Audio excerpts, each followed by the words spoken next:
How's it going, everyone? I'm Andrew with SpeedTech Lights, and welcome to another episode of SpeedTech Spotlight. In this episode, I wanted to go over one of our most popular interior setups using our GranDirect control box.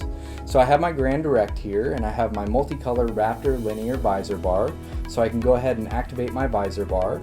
And then I have my pattern changer here, so I can cycle to a pattern I'd like. And then this unit does have memory recall, so remember the last pattern it was on.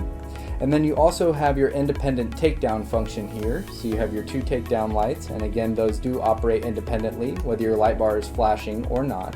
And then hooked up to the aux here, I have two MultiColor Z surface mounts here, mounted vertically to our license plate bracket. So that, again, that would be perfect for a front setup. So this side of the control box would control the front of your vehicle. And these Zs, you can activate your Zs independently of your visor bar as well. And then moving over here, I have our MultiColor Virtue 8 in red, blue, amber. So you'll see that that's flashing back and forth between red, blue, and amber. And then again, you have your pattern changer here, so you can cycle to a pattern you'd like. And then this unit has memory recall as well, so you can shut your light bar off and back on. And then hooked up to the aux here, I have two of our MultiColor Z12s in red, blue, amber. So you'll see those match my red, blue, amber to my red, blue, amber traffic advisor as well.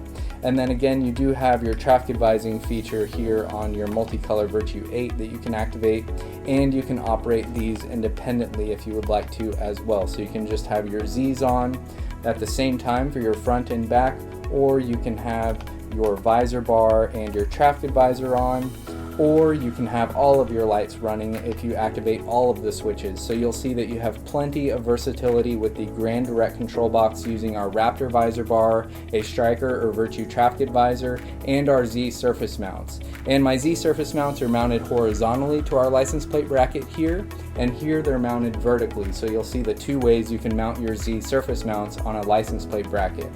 So that covers one of the best ways you can control a visor bar, our traffic advisor, and Z surface mounts all off of the GranDirect control. And we do offer amber, red, blue, green, and clear in single color TIR or our MultiColor linear as well. So we have lights for any application. If you have any questions, feel free to contact us and we'll talk to you soon. Thanks.